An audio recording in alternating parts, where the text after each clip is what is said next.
Kita akan membahas tentang bagaimana Islam memuliakan wanita.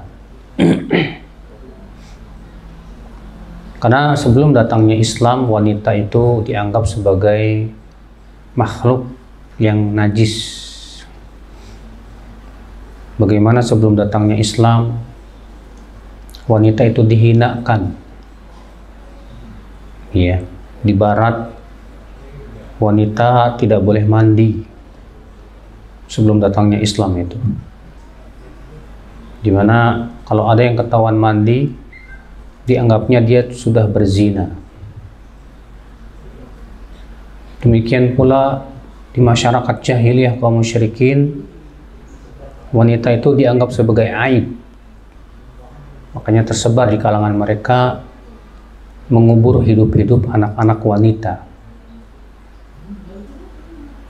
Yang jelas ya, di masa kegelapan dulu, di masa jahiliyah, wanita itu benar-benar dihinakan sekali. Maka Islam pun datang. Maka Islam memuliakan wanita semulia-mulianya, mengangkat harkat mereka dan derajat mereka.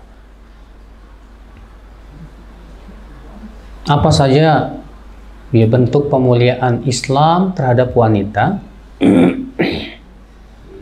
Yang pertama yaitu hadis bahwa Nabi Shallallahu Alaihi Wasallam bersabda dalam hadis riwayat Bukhari, "Innaman nisa'u syaqa'iqu rijal." Sesungguhnya wanita itu syaqa'iqu rijal, saudaranya laki-laki, nggak ada bedanya. Berarti itu menunjukkan bahwa wanita dengan laki-laki dalam Islam hak-haknya sama, tidak ada bedanya. Ya.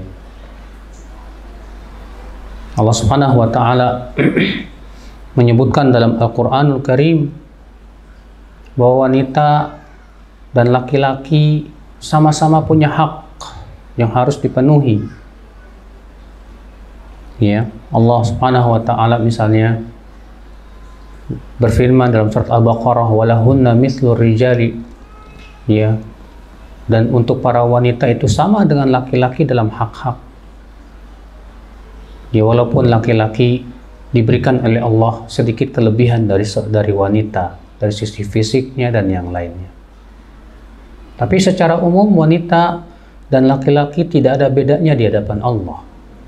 Dalam melaksanakan syariat, wanita dia wajib melaksanakan sholat, zakat, puasa, haji, umroh. Ya. Maka tidak boleh dibedakan kecuali dengan dalil yang menunjukkan akan adanya perbedaan. Ya, seperti misalnya wanita tidak wajib berjihad dan bahwasanya jihadnya wanita adalah haji. Maka ya dibedakan.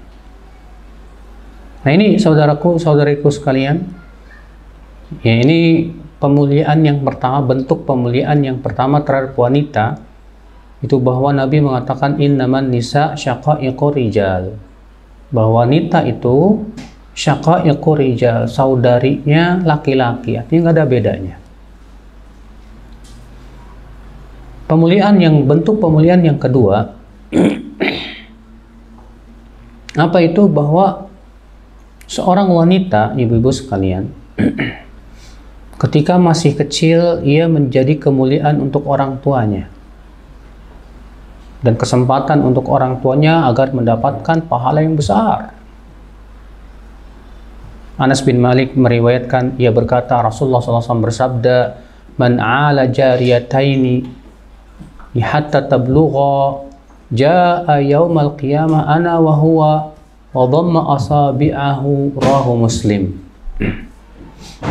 Siapa yang memelihara dua anak wanita, kata Nabi, siapa yang memelihara dua anak wanita sampai ia didik, sampai ia balik dan menikah, maka pada hari kiamat nanti kedudukan dia denganku seperti ini. Ya, Rasulullah SAW kemudian menempelkan jari-jarinya dekat dengan Rasulullah Sallallahu Alaihi Wasallam. Lihat ya, hanya karena mendidik anak wanita dengan sebaik-baiknya dididik, ya diberikan haknya, ya berbuat baik kepada anak wanita. Sampai-sampai Nabi Shallallahu Alaihi Wasallam memberikan kabar gembira ini bagi mereka yang memelihara anak wanita dengan sebaik-baiknya dan mendidik mereka. Apa itu? Bahwasanya nanti pada hari kiamat ia sangat dekat dengan Rasulullah Shallallahu Alaihi Wasallam. Masya Allah ibu sekalian. Makanya bapak ibu yang misalnya anaknya perempuan semua, jangan sedih, justru ini Masya Allah luar biasa. Bapak ibu yang diberikan oleh Allah anak wanita, justru itu kesempatan yang agung, yang besar untuk bisa dekat dengan Rasulullah Sallallahu Alaihi Wasallam. Ya. Ketika wanita itu telah besar dan menikah, maka Nabi Sallallahu Alaihi Wasallam bersabda, khairukum li ahli wa ana khairukum li ahli. Sebaik-baik kalian adalah yang paling baik kepada istrinya, dan aku yang terbaik untuk istriku. Yang ketika telah menikah, menjadikan seorang laki-laki ketika ia berbuat baik kepada istrinya, ia menjadi manusia yang terbaik. Nabi mengatakan khairukum li ahli. Sebaik-baik kalian, kata Rasulullah SAW. Siapa itu? Khairukum li ahli, yang terbaik kepada istrinya. Ya. Wa ana, dan aku, kata Rasulullah, khairukum li ahli, aku yang terbaik untuk istriku, kepada istriku. Subhanallah, bagaimana Islam sangat memuliakan wanita, ibu-ibu sekalian. Ya, ketika seorang wanita menjadi istri, suami diperintahkan oleh Allah Subhanahu wa Ta'ala ya untuk mempergauli istrinya dengan pergaulan yang baik, dengan akhlakul karimah. Allah berfirman, wa ashiruhunna bil ma'ruf. Hendaklah kalian pergauli istri-istri kalian dengan cara yang ma'ruf. Fa in karihtumuhunna fa'asa an takrahu syai'a wa yaj'alallahu fi khairan katsira. Jika kalian tidak menyukai salah satu ya perangai istri kalian, bisa jadi Allah jadikan perangai yang tidak baik itu menjadi kebaikan buat kalian, kata Rasulullah.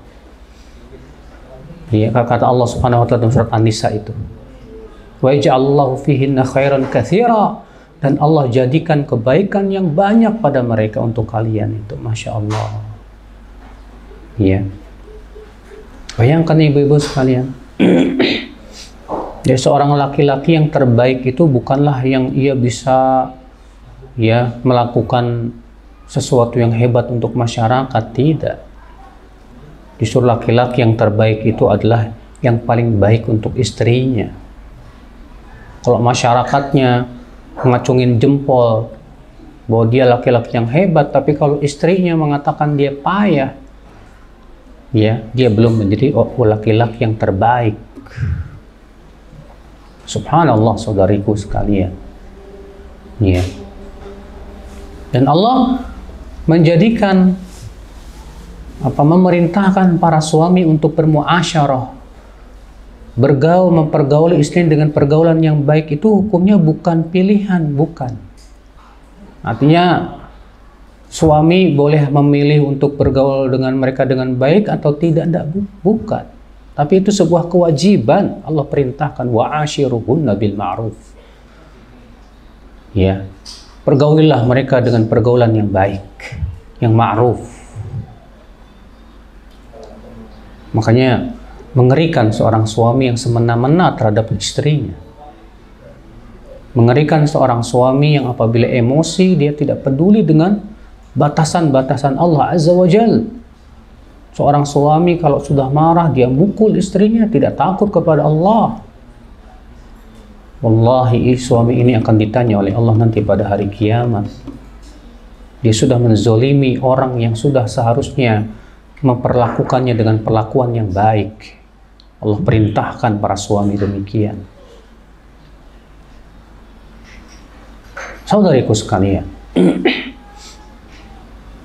memang Allah ciptakan wanita banyak kekurangannya. Di antara kekurangannya apa? Bahwa wanita itu lebih dominan perasaan daripada akal. Kenapa Allah ciptakan wanita itu lebih dominan perasaan daripada akal? Karena memang tugas wanita mendidik anak. Sementara anak sangat membutuhkan kasih sayang. Maka Allah ciptakan wanita itu lebih banyak perasaannya untuk kemaslahatan yang agung, demi untuk mendidik anak-anaknya, dekat dengan anak-anaknya dan yang lainnya. Maka ya, Allah menjadikan para wanita itu memang bengkok dia, betul. Rasulullah SAW sabda, فَإِنَّهُنَّ خُلِقْنَ مِنْ ضِلَعٍ. Para wanita itu diciptakan dari tulang rusuk. Wa inna a'waja syai'in min adh-dhila a'lah. Dan tulang rusuk yang paling bengkok itu paling atas. Fa in dhahabta tuqimah kasarta. Kalau kamu paksa dia untuk diluruskan, patah. Ya.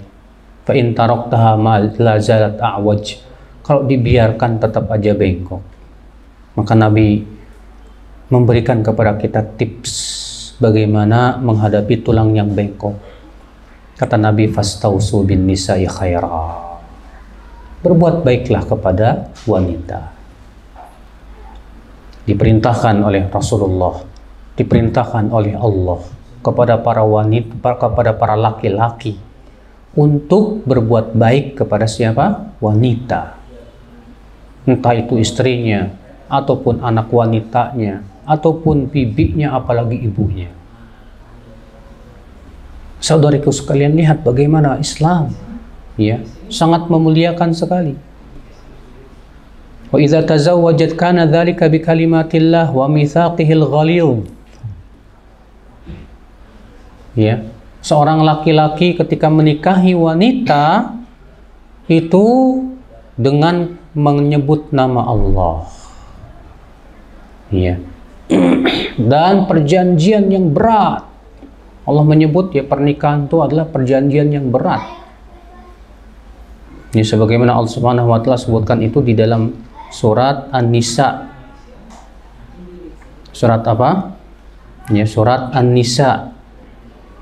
Allah mengatakan, "Wa kaifa ta'khudhunahu wa qad afdha ba'dukum ila ba'd wa akhadna minkum mitsaqan ghalidha." Bagaimana kalian hendak mengambil harta mereka sementara sebagian kalian sudah mensetubuhi yang lainnya, dan para wanita itu telah mengambil dari kalian perjanjian yang berat. Lihat, akad nikah itu disebut oleh Allah sebagai mitsaqan ghalidha. Perjanjian yang berat, bukan perjanjian yang murahan. Bukan perjanjian yang ringan. Ya. Masya Allah. Demi apa? Kenapa Allah Subhanahu wa taala menyebutkan bahwa akad nikah itu perjanjian yang berat? Demi untuk melindungi hak-hak wanita, agar mereka tidak dizolimi oleh para laki-laki. Ya. Wa idza kanat umman kana birruha maqrunan bihaqqillah. Ketika wanita telah menjadi seorang ibu, maka haknya agung sekali. Bahkan haknya seorang ibu direndengkan dengan haknya Allah Azza wa Jalla. Allah berfirman, wa'budullah wa la tusyriku bihi syai'a wa bil walidaini ihsana. Beribadahlah kalian kepada Allah dan jangan sekutukan Allah sedikit pun juga, dan hendaklah kalian berbuat ihsan kepada orang tua kalian. Masya Allah. Iya. Ternyata hak orang tua setelah hak Allah Azza wa Jal. Betapa agungnya. Orang tua itu terdiri dari ayah dan ibu. Dan ternyata hak ibu 3 kali lipat lebih besar daripada hak ayah.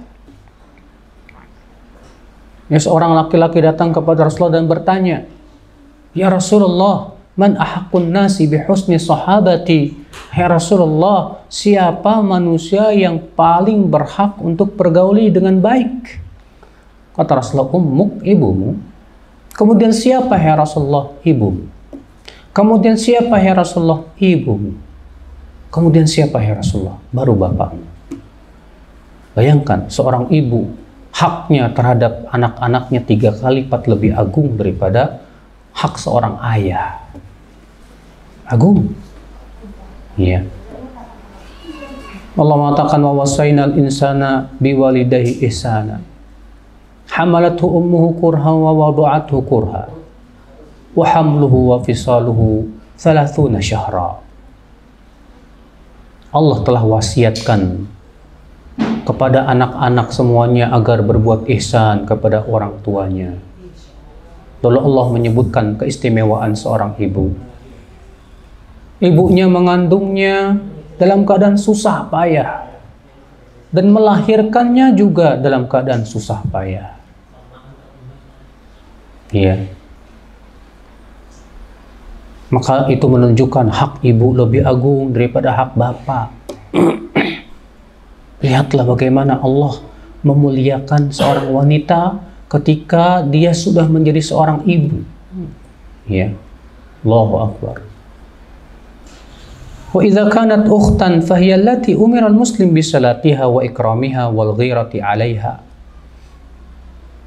Jika seorang laki-laki punya saudari wanita, punya adik atau kakak wanita, maka wajib seorang laki-laki itu untuk senantiasa berbuat baik kepada adik atau kakaknya yang wanita itu, menyambung silaturahim dengannya, dan harus dia punya rasa cemburu terhadap mereka. Iya, makanya dalam Islam ibu-ibu ya, ketika seorang wanita telah kehilangan suami, telah kehilangan orang tua, maka kewajiban berikutnya yang Allah embankan adalah kepada adik laki-laki atau kakak laki-lakinya yang harus memberikan nafkah kepada wanita tersebut. Ya, atau kepada pamannya jika masih ada. Di mana Islam mewajibkan semua pihak laki-laki untuk menafkahi wanita. Entah itu ayahnya, entah itu suaminya, entah itu kakak atau adiknya, entah itu pamannya. Wajib. Dilarang dalam Islam menelantarkan saudarinya seorang wanita. Tidak boleh. Ya. Wa idza kanat khalah kanat bimanzilatil fil birri wassilah. Bila wanita itu seorang bibi. Bibi itu biasanya saudarinya ibu ya. Kakak ibu atau adik ibu. Maka dalam Islam kedudukannya sama dengan ibu. Yang apabila ibu telah meninggal dunia, maka seorang anak wajib berbakti kepada bibinya, saudarinya ibu tersebut. Iya. Masya Allah. Wa idza kanat jaddah aw kabira fis sin zadat qimatuha lada auladiha. Apabila si wanita telah tua renta, maka haknya lebih besar lagi. Lebih besar lagi atas anak-anaknya. Iya. Lihatlah saudariku sekalian, Masya Allah, bagaimana Allah memuliakan wanita semulia-mulianya. Allahu Akbar. Wa idza kanat ba'ida 'anil insan la yudniha qaraba aw jiwar kana law haqqul Islam al-'amin kafil adha wa ghaddil basar wa nahwi dzalik. Kalau wanita ini tidak ada hubungan rahim sama sekali dengan kita, alias wanita ajnabiyah, Islam pun ia mewajibkan laki-laki untuk menghormati wanita tersebut dengan menundukkan pandangannya, tidak jelalatan, tidak melototin wanita, tidak bercampur baur dengan wanita. Ya, supaya kehormatan wanita tersebut tetap terpelihara. Karena dengan adanya campur baur laki-laki perempuan, ibu, wanita menjadi terhina. Wanita menjadi mangsa para laki-laki hidung belang. Iya. Dengan adanya campur baur itu bisa menyeret kepada zina. Dengan adanya campur baur akhirnya apa? Ya, seperti yang ada kita lihat di negeri-negeri barat itu, Bu. Campur baur itu membuat para wanita menjadi liar, merusak rumah tangga. Ya, terjadi perselingkuhan, ya, merusak moral para pemuda, dan para wanita pun kemudian tidak punya iffah dan kehormatan lagi akibat campur baur. Maka Allah melarang, ya, terjadi campur baur antara laki-laki dan wanita. Untuk apa? Memuliakan wanita, ya. Wa ma zalat mujtama'at al-muslimin tara hadhil huquq haqqa ri'ayah. Demikian masyarakat Islam sangat memperhatikan ini. Supaya apa? Supaya wanita berada pada kedudukannya yang mulia. Allah wajibkan para wanita untuk menutup aurat. Supaya apa? Supaya ia tidak dihinakan. Karena wanita yang mempertontonkan auratnya ke semua laki-laki, hakikatnya dia sedang merendahkan dirinya, menghilangkan kemuliaannya. Semua laki-laki bisa melihat kecantikan dirinya, apa bedanya dengan pelacur? Ya.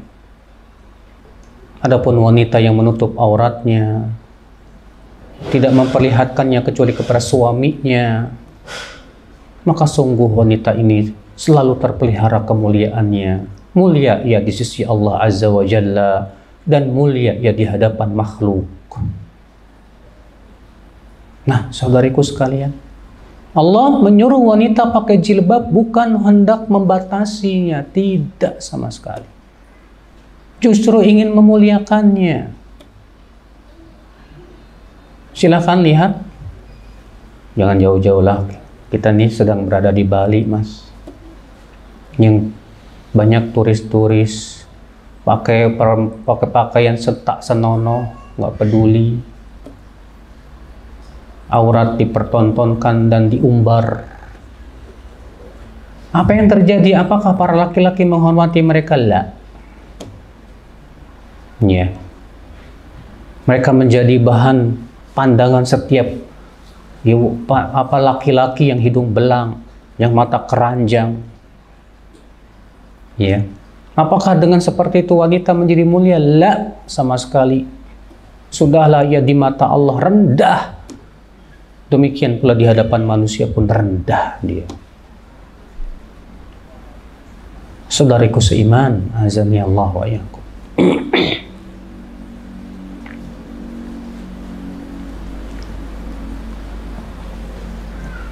Min ikramil Islam lil mar'ah an amaraha bima yasunuha wa yahfadhu karamataha wa yahmiha minal alsinatil badhi'ah wal a'yun al ghadirah wal aydi al batishah fa amaraha bil hijabi was sitr wal bu'd an tabarruj wa anil ikhtilati bir rijal al ajanib wa an kulli ma yuaddi ila fitnatiha. Di antara ya pemuliaan Islam terhadap wanita, Islam memerintahkan wanita untuk menjaga dirinya, menjaga kemuliaan dan kehormatannya, supaya terpelihara dari pandangan mata yang jelalatan dan dari tangan-tangan yang usil. Islam memerintahkan wanita untuk memakai hijab, menutup diri, jauh dari tabarruj, tidak ikhtilat dengan para laki-laki. Demikian pula Islam menyuruh supaya wanita menjauhi segala macam yang bisa mengumbar fitnah. Untuk apa? Untuk menjaga kehormatannya, ibu-ibu. Ya. Makanya perumpamaan wanita muslimah itu bukan seperti bunga yang bisa didatangi oleh setiap kumbang. Kalau ibu-ibu dimisalkan bagaikan bunga, jangan mau, Bu. Itu bunga desa. Yang namanya bunga, setiap kumbang bisa datang. Setiap mata bisa melihat, itu bunga namanya. Tapi perumpamaan wanita muslimah itu, Ibu, seperti apa? Mutiara yang berada di dalam kerang. Tertutup, iya, di dalam kerang yang rapih. Di dasar lautan sana, tapi harganya mulia sekali, harganya mahal, dicari orang. Itulah perumpamaan wanita-wanita muslimah yang bertakwa kepada Allah Azza wa Jal, ya, bagaikan mutiara dalam kerang, ya, bukan bagaikan bunga yang indah merekah, yang menebar senyum kepada setiap orang, tidak sama sekali. Nah, ibu-ibu sekalian, min ikramil islamilah, di antara bentuk pemuliaan Islam terhadap wanita, an amara zawj bil infaqi 'alaiha wa ihsani mu'asyaratiha wal hadar min dhulmiha wal isaati ilaiha. Allah perintahkan suami untuk cari nafkah, sedangkan wanita fokus di rumah mendidik anak. Allah tidak wajibkan wanita untuk cari nafkah, karena Allah menciptakan wanita dari tulang apa? Tulang rusuk, bukan dari tulang punggung. Tulang rusuk itu bagusnya apa? Terlindung. Ya. Beda dengan tulang punggung. Maka sungguh aneh ketika ada seorang laki-laki membiarkan istrinya mencari nafkah sementara dia enak-enakan di rumah. Wallahi, ini laki-laki yang tidak baik, tidak punya rasa kecemburuan. Allah yang memerintahkan agar suamilah yang menginfak, dia mencari nafkah untuk istrinya. Dan Allah perintahkan untuk istri agar dia berterima kasih kepada suaminya dan qanaah dengan apa yang diberikan kepada suaminya ketika suaminya ternyata penghasilannya pas-pasan. Iya. Subhanallah. Bahkan di antara bentuk pemuliaan Islam terhadap wanita, yaitu Islam membolehkan seorang wanita minta cerai kalau ternyata suaminya menzolimi dirinya, tidak memberikan nafkah kepadanya, dikit-dikit mukul, kata-katanya kasar. Maka untuk menghindarkan kezoliman terhadap sang wanita, Allah bolehkan sang wanita pun ya mengajukan perceraian. Supaya apa, ibu-ibu sekalian? Supaya dia selamat dari kezoliman laki-laki. Demi untuk apa? Menjaga kehormatan seorang wanita. Masya Allah. Dahulu di zaman Nabi, ibu, ada seorang wanita yang datang kepada Rasulullah dan berkata, "Ya Rasulullah, aku punya suami. Aku tidak cela agama dan akhlaknya. Agamanya bagus, akhlaknya bagus, ya Rasulullah. Walakinni akrahul kufra fil Islam. Tapi aku tidak suka kalau aku jatuh kepada kufur dalam Islam." Rupanya si istri ini dari semenjak menikah dengan suaminya nggak bisa mencintai suaminya. Bahkan suatu ketika dia melihat suaminya berjalan dengan para sahabat yang lain, ternyata suaminya yang paling jelek. Semakin tidak cinta istri itu kepada sang suami. Takut ya, ketidakcintaan dia kepada sang suami membuat dia apa? Durhaka sama suami. Dan itu termasuk kufur dalam Islam. Takut dia. Maka datanglah kepada Rasulullah dan berkata, "Ya Rasulullah, ya, aku tidak cela suamiku dalam agama dan akhlaknya, bagus suamiku agamanya dan akhlaknya. Tapi aku tidak suka kalau aku jatuh dalam kufur dalam Islam. Aku takut kalau aku durhaka kepada suamiku, kalau ternyata aku tidak bisa mencintainya, ya Rasulullah." Apa kata Rasulullah? "Aturiddina alaihi hadiqata?" Kamu bersedia enggak untuk mengembalikan sebidang kebun yang pernah dahulu dijadikan mahar untukmu? Bersedia, ya Rasulullah. Akhirnya Rasulullah pun kemudian memisahkan suami istri tersebut. Lihat, untuk memuliakan wanita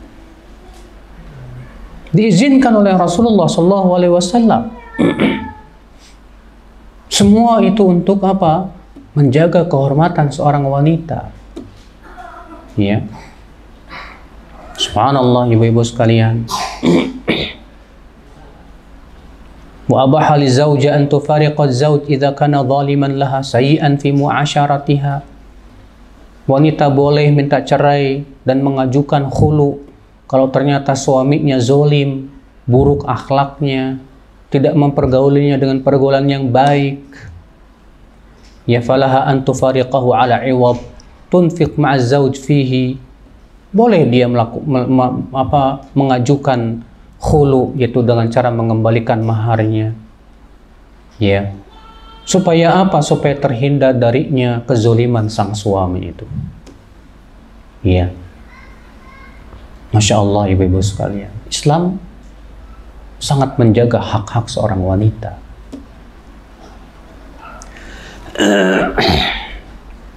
Di antara bentuk pemuliaan Islam terhadap wanita apa, Bu?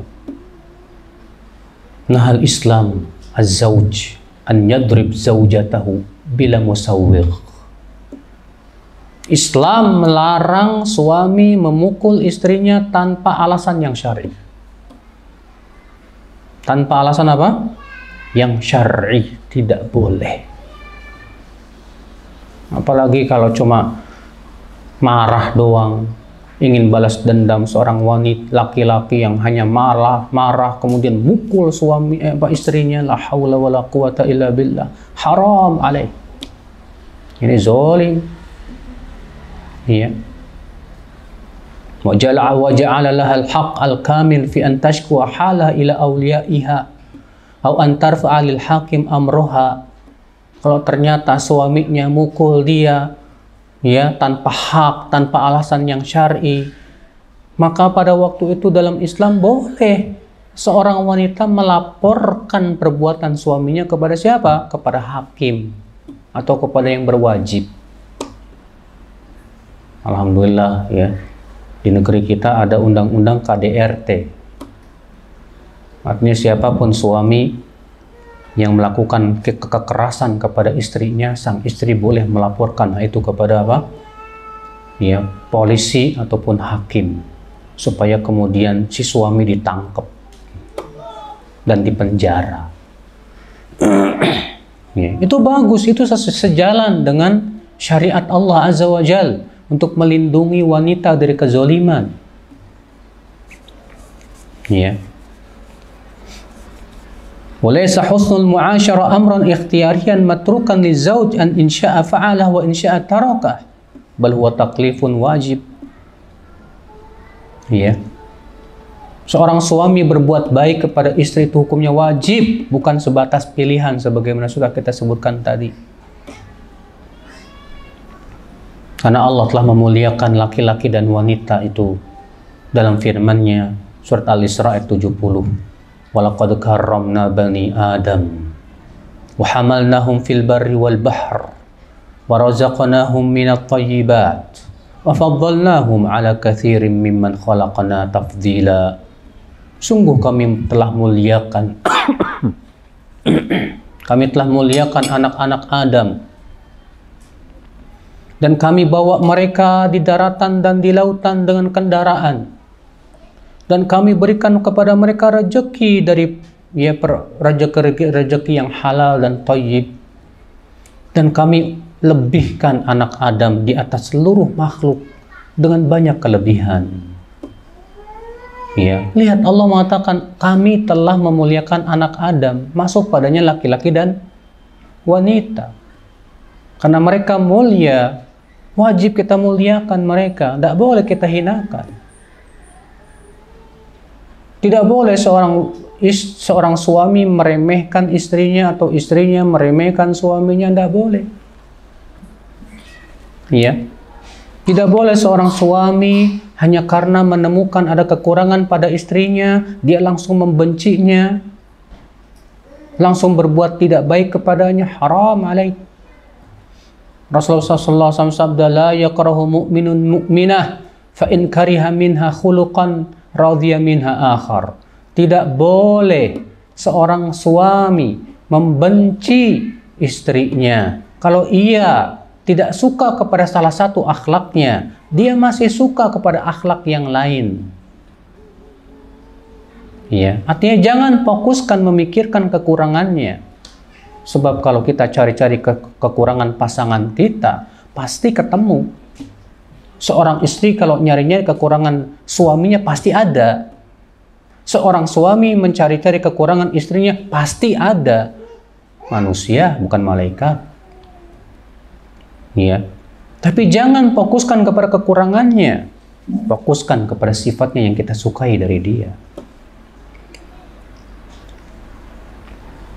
Lihat bentuk pemuliaan Islam. Ya. Nah, subhanallah, saudari-saudariku sekalian. Boleh Islam mengizinkan seorang suami memukul istrinya kapan? Kalau si istri berbuat maksiat dan sudah dinasehatin tapi tidak mau dengar. Ya. Maka Allah Subhanahu wa taala mengizinkan dengan pukulan yang tidak membuat memar. Ya. Wa innama huwa dharbun lil hajati wat ta'dib. Tapi pukulan ini hukumnya hanya untuk kebutuhan dan pemberian pelajaran saja. Tashabuhu atifatul murabbi wal muaddib, itu pun juga memukulnya bukan karena ingin balas dendam atau memuntahkan kekesalan, bukan. Tapi memukulnya seperti seorang guru kepada muridnya untuk memberikan pelajaran. Ya. Dan itu pun juga pukulannya diberikan syarat-syarat dalam Islam. Kapan boleh memukul istri? Syaratnya yang pertama, antusira zauja alal isyan. Si istri tetap ngeyel di atas maksiat, tidak mau taubat kepada Allah Azza wa Jalla. Iya. Yang kedua, an yatanasabal iqab ma'ana'ut taqsir. Disesuaikan sanksi untuk istri sesuai dengan penyimpangannya. Semakin berat sanksinya, semakin berat juga berat penyimpangannya, semakin berat sanksinya. Iya, dengan cara dipukul, dinasihatin dulu baik-baik. Enggak juga dipukul, enggak juga dihajar di ranjangnya, enggak diajak ngomong, dicuekin. Enggak juga berubah. Akhirnya ditalak, enggak masalah. Untuk apa? Supaya si istri mau mikir, mau kembali kepada Allah. Itu pun tujuannya baik, supaya istri kembali kepada Allah, supaya istri kembali kepada syariat Allah. Karena seorang suami tujuannya adalah membawa istrinya ke surga, bukan ke neraka. Nah, ketika si istri maunya pengen masuk neraka, si suami berusaha memberikan yang terbaik untuk istrinya agar ia mau masuk surga. Tapi kalau ternyata istrinya ngeyel maunya masuk neraka, ya sudah tidak bisa lagi diajak ke surga, maunya masuk neraka, maka si suami pun diizinkan dalam syariat, Pak, untuk menjaga agamanya, ya, untuk menceraikan istri seperti itu. Karena memang rumah tangga dibangun dalam Islam untuk memperbaiki iman, memperbaiki agama, dan supaya berjalan bersama bergandeng tangan menuju surga. Ya. Saudariku sekalian, azani Allah wa iyyakum. Kemudian syarat selanjutnya apa? Boleh memukul istri, an yastahdzir anna al-maqsud min ad-darb al-ilaj wa at-ta'dib wa az-zajr la ghair. Ketika suami mukul istrinya, dia harus betul-betul sadari bahwa dia mukul itu tiada lain adalah untuk memberi obat terhadap penyimpangannya. Ya. Obat yang terbaik. Kemudian syaratnya apa lagi? An yatajannab al-amakin al-makhufah, menjauhi memukul kepala, wajah. Ya. Apalagi sampai membuat memar, bonyok gitu. Haram dalam Islam, Bu. Masya Allah, inilah Islam. Bagaimana Islam memuliakan seorang apa? Wanita. Nah, inilah. Jadi sangat tidak benar Ya, klaim orang Barat yang mengatakan bahwa wanita itu sangat terbatas dalam Islam. Naam, terkadang pembatasan itu kalau tujuannya untuk menjaga kemuliaan itu menjadi sebuah kebaikan. Adapun kemudian tanpa batas menjadikan si wanita jadi bagaikan binatang sehingga wanita itu direndahkan, itu namanya bukan untuk memuliakan. Kalau orang Barat pengen wanita itu dilepas tanpa batas, merdeka boleh, dia berbuat seenaknya sudah. Dia mau zina terserah dia, selama suka sama suka. Dia mau selingkuh terserah dia, selama suka sama suka. Dalam dunia Barat silahkan aja, tapi dalam Islam tidak. Kenapa? Karena itu akan menimbulkan mudarat besar. Ya. Hancurnya rumah tangga, tersebarnya perzinahan, rusaknya moral, rusaknya masyarakat dan yang lainnya. Nah, memang sengaja syaitan dari zaman dahulu ya ibu-ibu berusaha bagaimana supaya wanita itu mengumbar aurat. Kenapa setan iblis begitu semangat menggoda Nabi Adam dan Hawa supaya makan buah yang terlarang? Karena ketika Adam dan Hawa memakan pohon yang terlarang itu akan terlepaslah pakaiannya, terbuka auratnya. Iya. Sebagaimana Allah kisahkan itu dalam surat apa? Al-A'raf. Ya, Allah berfirman, "Falamma dzaqa asy-syajarata badat lahuma sawatuhuma wa tafiqa yakhsifani 'alaihima min waraqil jannah." Ketika keduanya yaitu Adam dan Hawa menikmati pohon yang dilarang itu, memakannya, maka terbukalah aurat mereka berdua. Maka keduanya berusaha menutupi auratnya dengan dedaunan surga. Daun apa nggak tahu. Nggak perlu ibu nanya, Ustadz daun apa? Daun kelor apa daun talas? Allah tidak pernah memberitahu. Iya. Rupanya, kenapa Allah melarang memakan pohon yang terlarang itu? Supaya aurat mereka terjaga. Tapi iblis berusaha semangat gimana caranya keduanya makan. Terbukalah auratnya. Seperti halnya di zaman sekarang ibu, iblis dan bala tentaranya berusaha terus gimana supaya wanita keluar dari rumah mempertontonkan auratnya. Sebab ketika wanita telah berani keluar rumah mempertontonkan auratnya, itu menjadi sumber malapetaka, sumber fitnah dan kerusakan pada masyarakat. Dahulu di zaman Bani Israel ibu-ibu, kerusakan pertama kali terjadi itu dari wanitanya dulu. Sebagaimana Nabi SAW sabda, ya inna dunya hulwatun khadirah wa inna Allah mustakhlifukum fiha fayanzuru kaifa ta'malun fattaqud dunya wattaqun nisa fa inna awwala fitnati bani Israila kanat fin nisa. Kata Rasulullah SAW, dunia itu hijau dan ranum, membuat orang banyak tertipu. Dan Allah menjadikan kalian khalifah. Khalifah itu ya yang saling menggantikan satu sama lain, makna khalifah di situ. Dan Allah akan melihat bagaimana perbuatan kalian di dunia ini. Maka hati-hatilah kalian terhadap dunia dan hati-hatilah kalian terhadap wanita. Karena fitnah yang pertama kali menimpa Banu Israel dari wanitanya.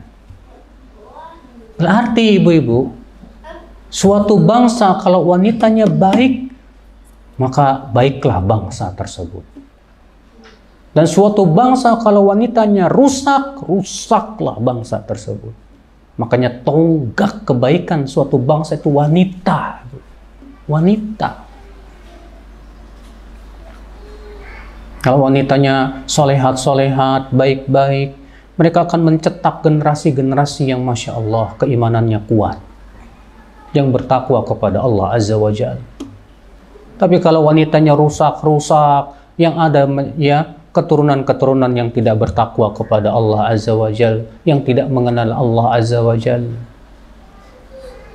Ini ibu-ibu sekalian. Berarti betapa agung dan luhurnya wanita, ibu. Mungkin ada yang bertanya, lalu kenapa Ustadz wanita itu kalau keluar kota harus pakai mahram segala? Ini kan kayaknya kita dibatasi banget, nggak bisa kemana-mana.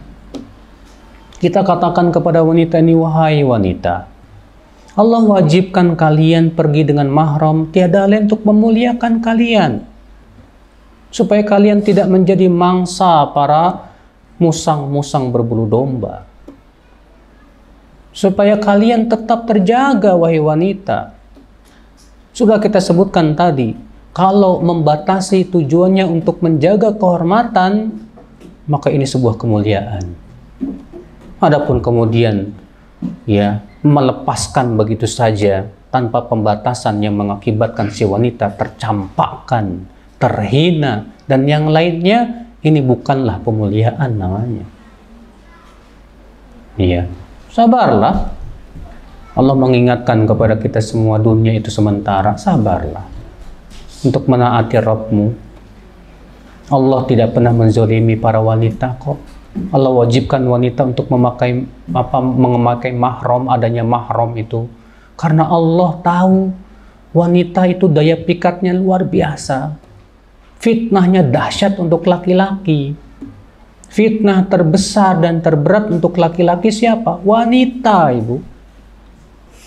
Rasulullah yang mengatakan begitu dalam hadisnya, ya, ma taraktu ba'di fitnatan hi adharru ala rijali minan nisa. Aku tidak pernah meninggalkan fitnah yang paling berat untuk laki-laki dari wanita. Rasulullah tidak pernah berbicara dari hawa nafsu. Rasulullah berbicara dari wahyu Allah Azza wa Jal.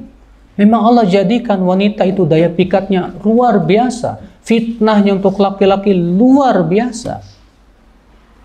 Maka demi untuk keamanan wanita dan keselamatan wanita dan terpeliharanya wanita, maka dia diperintahkan oleh Allah untuk pergi bersama mahramnya.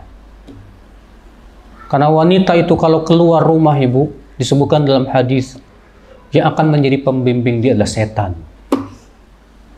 Rasulullah bersabda, "Idza kharajatil mar'atu min baitiha istashrafa syaitan." Apabila wanita keluar dari rumahnya, setanlah yang akan menjadi musyrifnya.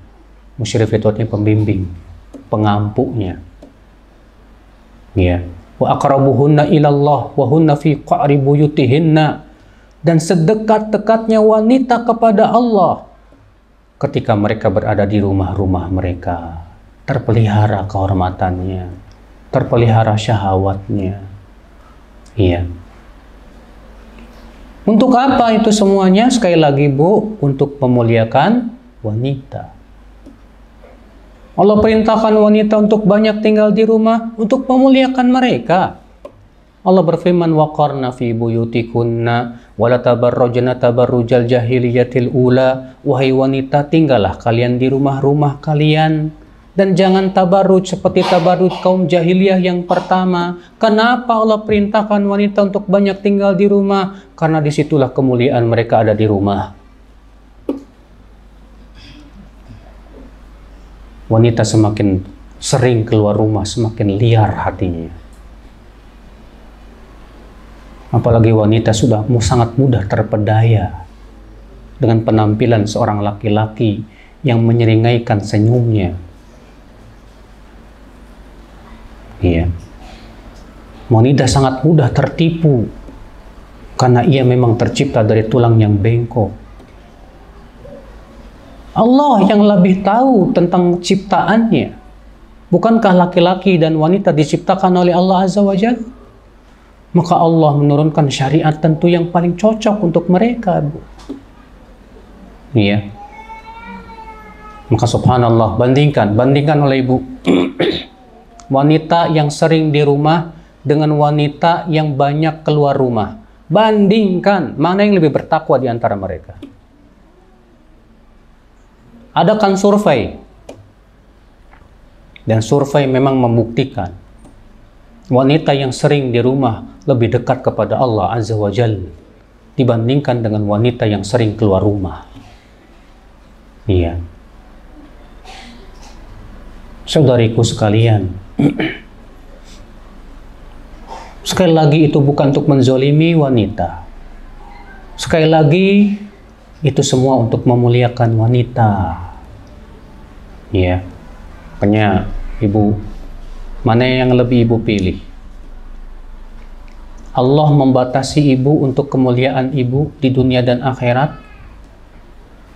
Ataukah ibu maunya terlepas dari ikatan Allah Azza wa Jal, lalu ibu seenaknya mengikuti hawa nafsu, sehingga membuat ibu pun terhina di dunia dan akhirat? Tentu wanita yang muslimah, yang menginginkan surga Allah Azza wa Jal, dia akan lebih memilih diberikan oleh Allah pembatasan di dunia demi untuk kemuliaan dunia dan akhirat. Kalau kita, wahai laki-laki dan wanita, gak mau dibatasi oleh Allah, dan kita maunya memerdekakan diri kita dari batasan Allah, kita gak mau diatur sama Allah, kita mau bebas sebebas-bebasnya, ingat, di neraka akan ada penjara yang sangat sempit sekali. Baca oleh ibu dalam surat Al-Humazah, innaha alaihim muqsadah fi amadim mumaddadah. Sesungguhnya mereka di dalam api neraka itu ditutup rapat, fi amadim mumaddadah, dan mereka diikat dalam tiang-tiang. Dalam neraka sangat tidak bebas. Ikatan neraka sangat panas dan sangat kuat dalam tempat yang sangat sempit sekali. Silahkan pilih mana, diikat di neraka atau diikat di dunia. Kalau kita di dunia diikat dengan syariat Allah Azza wa Jal untuk kemuliaan kita, untuk kenikmatan diri kita di dunia dan akhirat, lebih baik kita diikat di dunia dengan syariat Allah daripada kita diikat dalam api neraka di tempat yang sangat sempit dan sangat panas sekali. Na'udzubillah, nasallallahu salamata wal afiyah. Nah, ibu-ibu sekalian, wallahi ibu, silakan bandingkan bagaimana pemuliaan Islam terhadap wanita dengan pemuliaan selain Islam terhadap wanita. Sangat jauh sekali, sangat jauh. Iya. Islam sangat memuliakan wanita, memelihara kehormatan mereka, ibu. Nah, inilah ibu-ibu sekalian ya. Mudah-mudahan ceramah yang singkat ini, ibu, semakin menguatkan ibu untuk senantiasa bertakwa kepada Allah, ibu. Semakin menguatkan ibu ya untuk senantiasa melaksanakan perintah-perintah Allah Azza wa Jalla, menjauhi larangan-larangannya. Karena itulah, disitulah terletak kemuliaan kita, ibu. Kemuliaan manusia itu terletak pada ketundukan dia kepada pencipta alam semesta. Semakin dia tunduk, patuh kepada Allah, semakin Allah muliakan semulia-mulianya. Semakin kurang tunduk kepada Allah, semakin dia dihinakan oleh Allah Azza wa Jalla, sehina-hinanya. Demikian. Ya, semoga yang saya sampaikan bermanfaat.